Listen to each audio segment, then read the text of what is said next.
You're listening to the Otis Jiry channel.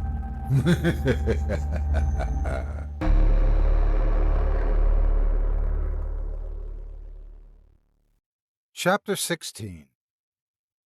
Preparation. At long last, the wait was nearly over.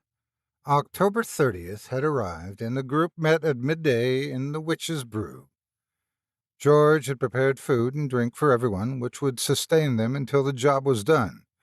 Rose looked particularly nervous, which prompted the professor to inquire again if she wanted to go ahead and accompany them on the mission. "We can manage without you, Rose, if you'd rather not come along," he said quietly. "Charlie, if there's something in this life I must do, this is it. To see the end to this reign of terror perpetrated by my ancestors, we simply must succeed, and I must be there to witness it."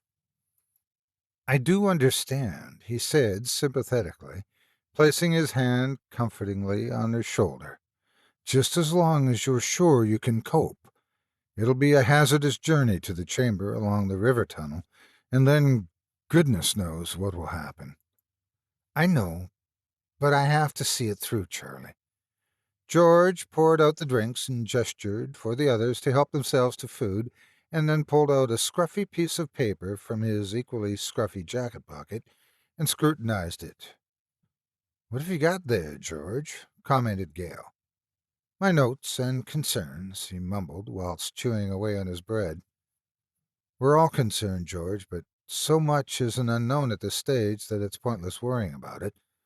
What we must do is put our trust in our final decision as to how we'll dispose of the Minute siblings once they regain human form in the chamber. Fire is the best option, then. We're sure about that?" "Not sure, Gale, but fairly certain. Brother Dawson and I have tested all the oxygen masks. And I've checked the oxygen cylinders again," added the professor. "They're not too big, but heavy and entirely necessary. The fire will quickly use up the oxygen in that confined space, but the river tunnels should be fine." "We must try to kill them before they conjure up that damned demon, or we'll all risk being swiftly Satanized, too," Gale added. "That's a good word. Well, an evil word," said George. "We've carefully planned this for months," said the professor. "There's nothing more we can do, unless, that is, anyone has any ideas. We can only hope the rain stays off, as that river will become a raging torrent in next to no time."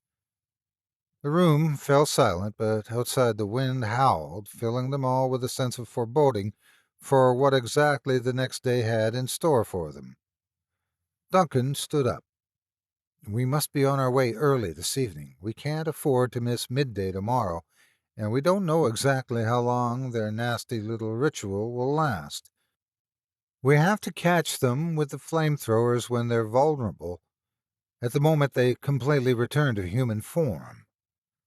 Duncan knew the tunnels and cave system of Oris better than anyone, and again went through the tunnel plan on the table before them. "Right, a bit of geology," he began. "This is where I live, in one of the bigger caves inside the mountain.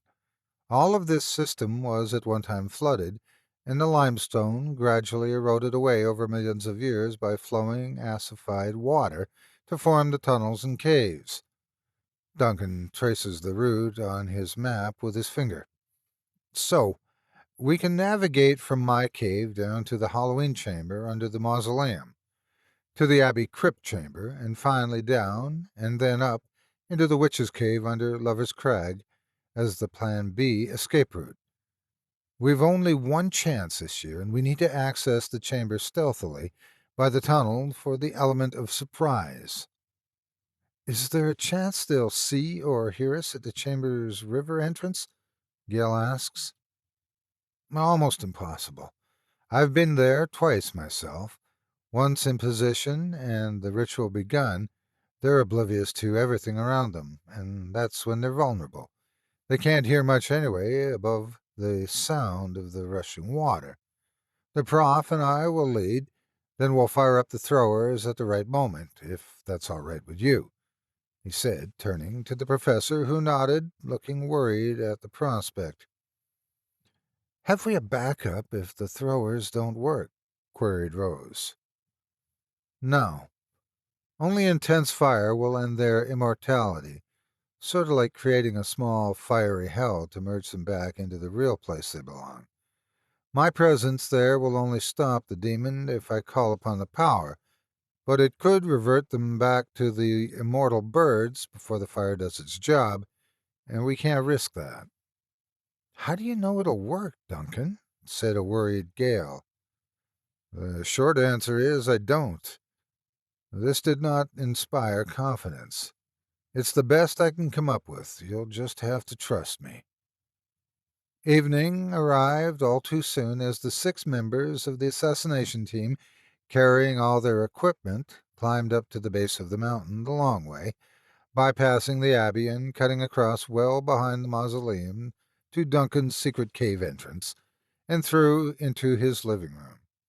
After resting, some top-up food and drink, and the occasional nap, they again checked their torches, oxygen masks and cylinders, ropes, and their watches.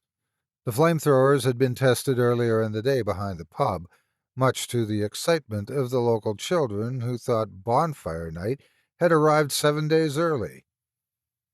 "I reckon it'll take a half-hour or so to reach the chamber from the river tunnel entrance below here, and about 10 minutes to set up the equipment. So we'll leave here at 11 tomorrow," Duncan decided. "Termination day has finally arrived."